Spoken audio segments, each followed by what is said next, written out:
सो के DSLR master course में आप सभी का स्वागत है। डीएसएलआर में 3 इंपॉर्टेंट सेटिंग जो आपको नहीं आता तो प्रॉपर तरीके से फोटोग्राफी नहीं कर पाते, जिसमें फर्स्ट नंबर पे है अपर्चर, दूसरे नंबर पे शटर स्पीड और तीसरे नंबर पे है आईएसओ। यानी कि ये 3 सेटिंग आपको नहीं आता, जिसकी वजह से आप सही तरीके से फोटोग्राफी नहीं कर पाते। यानी कि कोई भी आपके पास डीएसएलआर हो, कोई भी आपके पास लेंस हो, या तो कहीं पे आप फोटोग्राफी करते हो, जिसमें आउटडोर हो, इंडोर हो, मैरिज में फोटोग्राफी करते हो, या तो कहीं पे आप फोटोग्राफी करते हो, या तो कोई भी ऐसा डीएसएलआर आप यूज करते हो जिसमें सही तरीके से फोटोग्राफी नहीं कर पाते। यानी कि आखिरकार अपर्चर क्या है शटर स्पीड, क्या है आईएसओ, उसको किस तरीके से हम सेटिंग करेंगे, किस तरीके से हम बढ़िया फोटोग्राफी करेंगे या तो वीडियोग्राफी करेंगे। तो इस वीडियो में मैं बताने वाला हूँ जिसमें यहाँ पे अपर्चर क्या है, किस तरीके से वर्क करता है, और यहाँ पे हमारे डीएसएलआर में अपर्चर हम सेट करते हैं जिसकी मदद से हमारे लेंस में जो भी यहाँ पे काम होता है वो कैसे होता है। यानी कि आखिरकार अपर्चर क्या है, किस तरीके से हम यूज कर सकते हैं, किस तरीके से हम सेट कर सकते हैं, किस तरीके से हम बढ़िया फोटोग्राफी के ले सकते हैं। तो मैं स्टेप बाय स्टेप यहाँ पे आपको लाइव प्रूफ के साथ दिखाने वाला हूँ कि आखिरकार अपर्चर किस तरीके से काम करता है, किस तरीके से हमको सेटिंग करना है, और यहाँ पे आप आउटडोर फोटोग्राफी करते हो, इंडोर फोटोग्राफी करते हो, या तो नाइट में फोटोग्राफी करते हो या तो दिन में फोटोग्राफी करते हो, उसमें यहाँ पे किस तरीके से आपको सेटिंग रखना है जिसकी मदद से जो भी फोटोग्राफी करते हो वो बढ़िया है। तो उसके पहले यहाँ पे मैं डीएसएलआर में बता देता हूँ यानी कि अपर्चर किस तरीके से काम करता है, कैसे वर्क करता है। सो कहते यहाँ पे देख सकते हैं जो भी यहाँ पे मेरे पास डीएसएलआर है उसमें यहाँ पे आप देखोगे जो यहाँ पे लेंस कनेक्टेड है। यानी कि आपके पास जो भी लेंस होता है, यानी कि छोटा लेंस हो, बड़ा लेंस हो, या तो कोई भी ऐसा लेंस हो, जिसमें यहाँ पे आप देखोगे उसमें यहाँ पे आपको अपर्चर वैल्यू देखने को मिलेगा। यानी कि अपर्चर वैल्यू आखिरकार क्या है, किस तरीके से काम करता है। यानी कि आप जो भी डीएसएलआर में सेट करते हो अपर्चर, उस तरीके से जो भी हमारा लेंस होता है वो काम करता है। यानी कि आपके डीएसएलआर में आपको सेट करना होता है जिसकी मदद से जो भी हमारा लेंस है उस तरीके से यहाँ पे अपर्चर में जो भी यहाँ पे सर्कुलेशन ओपनिंग आता है वो यहाँ पे ओपन होती है। सर्कुलेशन ओपनिंग आखिरकार क्या है, यानी कि एक छोटा सा बिंदु होता है जिसमें यहाँ पे आप देखोगे यानी कि 3.5 आप यहाँ पे रखते हो अपर्चर, उसमें यहाँ पे आप सर्कुलेशन ओपनिंग देखोगे तो उतना ही यहाँ पे बड़ा होगा। उसकी वजह से जो भी हम फोटोग्राफी करते हैं उसमें यहाँ पे लाइट का जो भी यहाँ पे प्रकाश होता है वो यहाँ पे ज्यादा होता है। इसलिए यहाँ पे हम नाइट में फोटोग्राफी करते हो तो बढ़िया फोटोग्राफी होती है। यानी कि आप नाइट में फोटोग्राफी करते हो उसमें यहाँ पे आप जो भी यहाँ पे अपर्चर सेट करते हो वो कम होना चाहिए। यानी कि नंबर जो भी यहाँ पे आप रखते हो जिसमें यहाँ पे 3.5 हो, या तो 1.5 हो, या तो 2.5 हो, इस तरीके से यहाँ पे आप रखते हो जिसके मदद से आप जो भी फोटोग्राफी करते हो, यानी कि कम लाइट में यहाँ पे आप फोटोग्राफी करना चाहते हैं, इसमें यहाँ पे अपर्चर को यहाँ पे आपको कम कर देना, और यहाँ पे बहुत ज्यादा लाइट है उसमें यहाँ पे आप फोटोग्राफी करते हो तो जो भी हमारा अपर्चर होता है उसको यहाँ पे आपको बढ़ा देना है, जिसमें यहाँ पे आप 8 रखते हो, 9 रखते हो, 11, 12, इस तरीके से यहाँ पे आप रखते हो। जिसमें यहाँ पे आप देखोगे यानी कि जो भी हमारा लेंस होता है उसमें यहाँ पे जो भी हमारी सर्कुलेशन ओपनिंग होती है वो इसी तरीके से काम करती है जिस तरीके से आप सेट करते हो। उसमें यहाँ पे छोटा सा बिंदु आता है, इससे ज्यादा बिंदु होता है, उससे ज्यादा होता है। यानी कि जो भी हमारा डीएसएलआर होता है उसमें यहाँ पे आप 3.5 अपर्चर रखते हो, उसमें यहाँ पे लाइट देखोगे जो यहाँ पे बहुत ज्यादा है, तो आप जो भी फोटोग्राफी करते हो वो पूरी व्हाइट आएगी। तो क्यों आएगी, क्योंकि जो भी हमारा सर्कुलेशन ओपनिंग है वो पूरा ऑन है, यानी कि पूरा खुला होता है, जिसकी मदद से जो भी हम फोटोग्राफी करते हैं वो यहाँ पे लाइट ज्यादा कैप्चर होती है। यानी कि ज्यादा लाइट कैप्चर होने की वजह से हमारी जो भी फोटोग्राफी होती है, जो भी हम फोटो खींचते हो वो यहाँ पे व्हाइट हो जाती है। तो इसलिए यहाँ पे आप जो भी अपर्चर सेट करते हो उसमें यहाँ पे आपको देखना पड़ेगा यानी कि कितनी लाइट है, या तो किस तरीके से आप फोटोग्राफी करते हो। यानी कि आउटडोर फोटोग्राफी करने के लिए चाहते हो जिसमें यहाँ पे आप नाइट में फोटोग्राफी करते हो और यहाँ पे लाइट कम है, तो आपका अपर्चर जो भी होता है वो यहाँ पे आपको कम कर लेना, और यहाँ पे बहुत ज्यादा लाइट है उसमें यहाँ पे आपको वो भी सेटिंग करना पड़ेगा, यानी कि आईएसओ भी सेटिंग करना पड़ेगा, शटर स्पीड को भी सेटिंग करना पड़ेगा, और यहाँ पे अपर्चर को भी सेटिंग करना पड़ेगा। यानी कि काफी सारे लोगों का यहाँ पे डाउट रहता है, यानी कि अपर्चर तो यहाँ पे मैंने सेट कर लिया लेकिन आईएसओ सही तरीके से सेट नहीं करोगे, जिसकी वजह से जो भी यहाँ पे आप फोटोग्राफी करते हो वो भी यहाँ पे आप कंप्लीटली फोटोग्राफी नहीं कर पाते। तो वो भी यहाँ पे आपको खास बात ध्यान में रखना होगा। लेकिन इस वीडियो में भी बताने वाला हूँ यानी कि अपर्चर को आप जिस तरीके से सेट करते हो उसमें यहाँ पे आप जो भी बैकग्राउंड होता है वो यहाँ पे आप ब्लर करना चाहते हो, और यहाँ पे आपका जो भी सब्जेक्ट होता है उसको यहाँ पे आप प्रॉपर तरीके से यहाँ पे फोकस करना चाहते हैं वो भी यहाँ पे आप कर सकते हैं, यानी कि अपर्चर की मदद से आप कर सकते हैं। वो कैसे करोगे वो यहाँ पे मैं लाइव प्रूफ के साथ यहाँ पे आपको दिखाता हूँ। इस बोर्ड के माध्यम से यहाँ पे आपको दिखाऊंगा कि किस तरीके से हमारा सर्कुलेशन ओपनिंग काम करता है, किस तरीके से हम सब्जेक्ट को यहाँ पे कैप्चर करेंगे, किस तरीके से वर्क करता है हमारे डीएसएलआर में जो भी हमारा लेंस लगा है वो किस तरीके से वर्क करता है, किस तरीके से फोटोग्राफी होती है उसको पहले समझ लेते। इसके बाद जो भी हमारा लेंस होता है जो भी हमारा डीएसएलआर होता है उसमें हमको किस तरीके से सेटिंग रखना है ताकि जो भी हमारी फोटो है वो बढ़िया तरीके से आए। देखोगे जो हमारा सब्जेक्ट ये रहा, इसके बाद यहाँ पे आप देखोगे जो हमारा लेंस है और यहाँ पे देखोगे जो यहाँ पे हमारा डीएसएलआर है उसमें किस तरीके से वर्क होता है, जिसकी मदद से जो भी यहाँ पे आप व्यू फाइंडर में देखते हो वो सही तरीके से बढ़िया यहाँ पे आपकी पिक्चर दिखाई देती है। और यहाँ पे आप फोटोग्राफी करते हो जिसमें यहाँ पे ब्लैक फोटो हो जाती है या तो कहीं पे व्हाइट हो जाती है या तो प्रॉपर तरीके से हम फोटोग्राफी नहीं कर पाते। और यहाँ पे जिसको आता है ISO aperture shutter speed setting करना, व्हाइट बैलेंस सेटिंग करना, वो यहाँ पे प्रॉपर तरीके से सब्जेक्ट को कैप्चर करेगा, सही तरीके से फोटोग्राफी करेगा। लेकिन जिसको नहीं आता उसको काफी सारी दिक्कत होगी। तो पहले हम ये जान लेते हैं कि लेंस पे किस तरीके से काम होता है, जिसकी मदद से आप जो भी यहाँ पे सेटिंग करते हो उसमें यहाँ पे आपको कोई भी ऐसी दिक्कत ना हो। यानी कि यहाँ पे आप देखोगे जिसमें यहाँ पे छोटा सा बिंदु होता है जिसको हम कहते हैं एसओ। एसओ यानी कि सर्कुलेशन ओपनिंग, जिसकी मदद से जो भी हमारा सब्जेक्ट होता है वो यहाँ पे कैप्चर होता है। यानी कि सर्कुलेशन ओपनिंग यानी कि जो भी हम अपर्चर में सेट करते हैं कि 1.5 हो, 3.5 हो,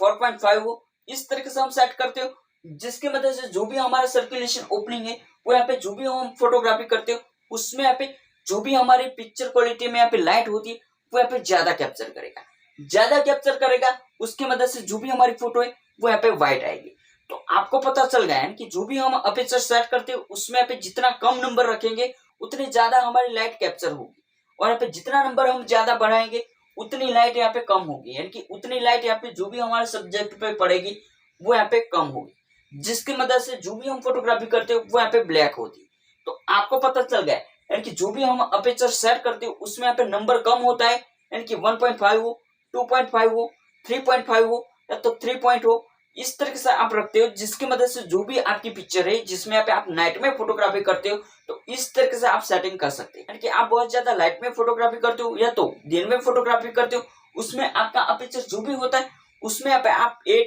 10 या तो 11 रख सकते हैं। यानी कि अपर्चर इतना सेट करोगे जिसके मदद से जो भी यहाँ पे आपकी फोटो है वो यहाँ पे बढ़िया तरीके से आएगी। यानी कि जो भी हमारा सब्जेक्ट होता है उसमें यहाँ पे ज्यादा लाइट पड़ती है तो आपका जो भी यहाँ पे सर्कुलेशन ओपनिंग होता है उसको यहाँ पे आपको कम कर देना है, यानी कि छोटा सा कर देना। यानी कि सर्कुलेशन ओपनिंग छोटा तब होता है जब आपका नंबर बढ़ेगा, यानी कि जितना ज्यादा यहाँ पे आप नंबर बढ़ाओगे उतना यहाँ पे सर्कुलेशन ओपनिंग कम होता जाएगा। सर्कुलेशन ओपनिंग कम होगा उतनी यहाँ पे जो भी हमारा सब्जेक्ट होता है उसमें यहाँ पे लाइट पड़ेगी वो यहाँ पे कम होगी। लेकिन उसके साथ में यहाँ पे आपको आईएसओ भी यहाँ पे सेट करना पड़ेगा, शटर स्पीड भी सेट करना पड़ेगा। यानी कि अपर्चर, शटर स्पीड और यहाँ पे आईएसओ तीनों यहाँ पे आप सेट करते हो, उसकी मदद से जो भी हमारे सब्जेक्ट होता है वो यहाँ पे कैप्चर होता है। तो गाइस यहाँ पे आपको पता तो चल गया है कि जो भी हम फोटोग्राफी करते हो उसमें अपर्चर जो भी होता है वो यहाँ पे ज्यादा करते हैं कि जो भी हमारा नंबर होता है वो यहाँ पे हम ज्यादा बढ़ाते, उसकी मदद से जो भी हमारा सब्जेक्ट होता है वो यहाँ पे ब्लैक होता है। यानी कि फोटोग्राफी करते वो यहाँ पे ब्लैक फोटो आती है। लेकिन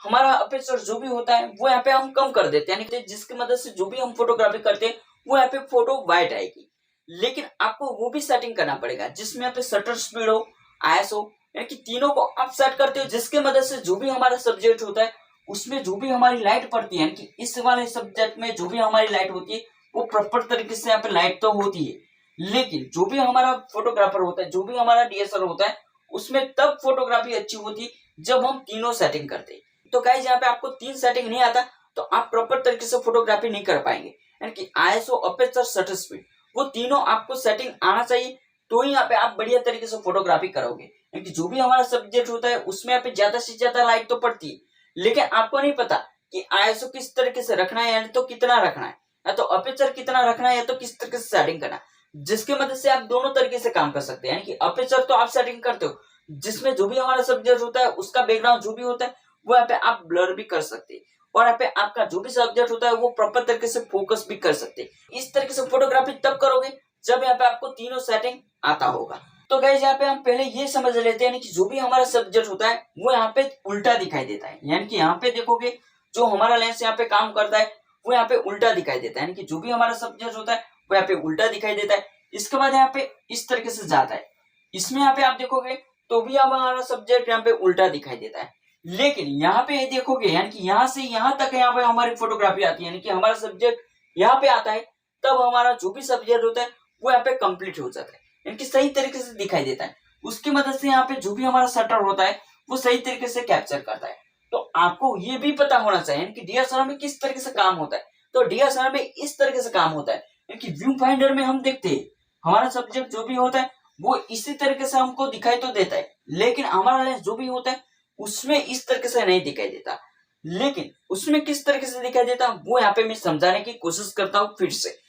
जिसमें आप देखोगे यानी कि जो भी हमारा सब्जेक्ट होता है वो यहाँ पे फर्स्ट वाले मिरर में उल्टा दिखाई देता है। यानी कि यहाँ पे देखोगे जो हमारा लेंस जो भी है उसमें यहाँ पे एक मिरर आता है, उसमें यहाँ पे उल्टा दिखाई देता है। यानी कि जो भी हमारा सब्जेक्ट होता है वो यहाँ पे फर्स्ट वाले मिरर में उल्टा दिखाई देता है। इसके बाद यहाँ पे जो भी परछाई होती वो यहाँ पे पड़ती है, यानी कि दूसरे वाले मिरर में देखोगे वो यहाँ पे उल्टा दिखाई देता है। यानी कि दोनों मिरर में यहाँ पे उल्टा दिखाई देता है हमारा सब्जेक्ट। यहाँ से यहाँ परछाई होती है, यानी कि जो भी हमारा तीसरा वाला मिरर होता है उसमें सही तरीके से हो जाता है, यानी कि सही तरीके से हमको दिखाई देता है। वो किस मदद से दिखाई देता है, यानी कि जो भी हमारा शटर होता है वो यहाँ पे खुलता है और यहाँ पे जो भी हमारा सब्जेक्ट हो वो सही तरीके से हमको दिखाई देता है, जो यहाँ पे व्यू फाइंडर में आप देखते हो। व्यू फाइंडर में तब दिखाई देता है जब हम शटर बटन को प्रेस करते हैं और यहाँ पे जो भी हमारा शटर बटन जो भी हमारा शटर है वो यहाँ पे खुलता है और यहाँ पे जो भी पिक्चर क्वालिटी है वो यहाँ पे कैप्चर करता है। उस मदद से हम व्यू फाइंडर में देख सकते हैं और यहाँ पे हमारा जो भी सब्जेक्ट है वो किस तरीके से दिखाई देता है, किस तरीके से हमको सेट करना है, किस तरीके से हमारा फोकस जो भी है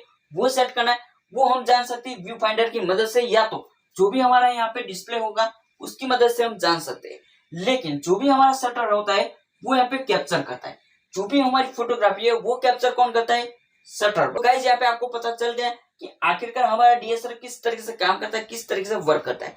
जैसे ही हम हमारा डीएसएलआर में फोटोग्राफी करने के लिए जो भी शटर बटन को हम प्रेस करते हैं उसकी मदद से जो भी शटर होता है वो यहाँ पे खुलता है और यहाँ पे जो भी हमारा सब्जेक्ट होता है वो यहाँ पे कैप्चर होता है। तो कैप्चर किस तरीके से करता है वो यहाँ पे आपको पता चल गया। तो आपको आईएसओ अपर्चर शटर स्पीड किस तरीके से सेटिंग करना वो भी यहाँ पे आपको आना चाहिए। यानी कि जो भी हमारा यहाँ पे एसओ यानी कि सर्कुलेशन बिंदु यहाँ पे जितना यहाँ पे कम होगा उतनी लाइट यहाँ पे कम पड़ेगी, उतना यहाँ पे जो भी हमारा सब्जेक्ट होता है जो भी हमारी फोटो होती है वो यहाँ पे ब्लैक होती है। यानी कि जो भी हम अपर्चर सेट करते हैं उसमें यहाँ पे आप देखोगे जितना नंबर यहाँ पे ज्यादा आप करोगे उस तरीके से यहाँ पे जो भी हमारा सर्कुलेशन ओपनिंग है उसका बिंदु यहाँ पे कम होता जाएगा। और यहाँ पे जो भी हमारा अपर्चर होता है उसमें यहाँ पे आप जो भी नंबर है उसको यहाँ पे आप कम कर लेते हो, जिसमें यहाँ पे 3.5 हो, 2.5 हो तो 2 हो, इस तरीके से यहाँ पे आप रखते हो, जिसकी मदद से जो भी हमारा सर्कुलेशन ओपनिंग है उसका जो भी यहाँ पे बिंदु है वो यहाँ पे बढ़ाएगा। यानी कि जितना यहाँ पे बड़ा यहाँ पे बिंदु होगा उतने यहाँ पे जो भी हमारा सब्जेक्ट में लाइट पड़ती है। आप नाइट में फोटोग्राफी करते हो उसमें यहाँ पे आप देखोगे जिसमें यहाँ पे लाइट यहाँ पे ज्यादा से ज्यादा है तो आपको अपर्चर 5.5 तो 6.5 इतना ही यहाँ पे आपको रखना है, या तो 4.5 आपको रखना है। यानी कि उससे ज्यादा यहाँ पे कम नहीं करना, उससे ज्यादा यहाँ पे आपको बढ़ाना है। लेकिन जो भी हमारा आईएसओ है उसको यहाँ पे आपको सेटिंग कर लेना और यहाँ पे जो भी हमारा शटर बटन होता है उसको भी यहाँ पे आपको सेट करना है। यानी शटर बटन किस तरीके से काम करता है वो यहाँ पे अगली वीडियो यहाँ पे मैं बनाऊंगा और यहाँ पे आपको बताऊंगा। यानी कि जो भी हमारा अपर्चर है, जो भी हमारा शटर बटन होता है, जो भी हमारा आईएसओ है वो किस तरीके से वर्क करता है उसके बारे में मैं प्रॉपर डिटेल के साथ यहाँ पे आपको बताऊंगा। लेकिन तो इस वीडियो में मैं यही बताता हूँ यानी कि अपर्चर किस तरीके से काम करता है, किस तरीके से वर्क करता है हमारे डीएसएलआर में। तो गाइस यहाँ पे आप अपर्चर जो भी सेटिंग करते हो वो यहाँ पे आपको देखना पड़ेगा, यानी कि किस जगह पे आप फोटोग्राफी करते हो, यानी कि दिन में फोटोग्राफी करते हो, नाइट में फोटोग्राफी करते हो, आउटडोर फोटोग्राफी करने के लिए जाते हो, प्रोफेशनल पर्सनल फोटोग्राफी करते हो, या तो कहीं स्टूडियो पे फोटोग्राफी करते हो। उस तरीके से यहाँ पे आपको आईएसओ सेटिंग करना होगा, उस तरीके से अपर्चर सेट करना होगा, उस तरीके से आपको शटर स्पीड सेटिंग करना होगा। इनकी तीनों सेटिंग करोगे तब यहाँ पे आपकी जो भी फोटोग्राफी है वो यहाँ पे बढ़िया आएगी। तो वो यहाँ पे आपको स्टेप बाय स्टेप समझ लेना कि आखिरकार अपर्चर आईएसओ शटर स्पीड क्या है, किस तरीके से आपको सेटिंग करना है। लेकिन इस वीडियो में मेरा पर्पस यही था कि अपर्चर किस तरीके से काम करता है, किस तरीके से वर्क करता है, उसके बारे में मैंने प्रॉपर डिटेल के साथ यहाँ पे आपको बता दिया। और यहाँ पे आपको अपर्चर के बारे में कोई भी ऐसा डाउट है या तो आपके डीएसएलआर में जो भी हमारा लेंस होता है उसमें कोई भी ऐसा डाउट है जिसमें सही तरीके से आपका डीएसएलआर वर्क नहीं करता, या तो जो भी हमारा लेंस होता है, जो भी आपका लेंस होता है वो सही तरीके से वर्क नहीं करता, या तो ऑटो फोकस का प्रॉब्लम है, या तो जो भी हमारा सब्जेक्ट होता है उसको सही तरीके से यहाँ पे कैप्चर नहीं करता, उसके बारे में कोई भी ऐसा डाउट है, या तो अपर्चर के बारे में आपका नंबर यहाँ पे ज्यादा बढ़ा देते हो लेकिन सही तरीके से डीएसएलआर वर्क नहीं करता, उसके बारे में कोई भी ऐसा डाउट है, यानी कि डीएसएलआर के बारे में कोई भी ऐसा प्रॉब्लम है तो मेरे को कमेंट बॉक्स में कमेंट लिख सकते ताकि मैं आपकी मदद कर सकूं। सो गाइस इस कोर्स में इस वीडियो में इतना ही। वीडियो पसंद आए तो हमारे चैनल को लाइक सब्सक्राइब जरूर कीजिए। ऐसी नई वीडियो आप देखते रहे, हमारे चैनल को सपोर्ट कीजिए। हम मिलते हैं नई वीडियो के साथ, तब तक जय माता जी, वंदे मातरम।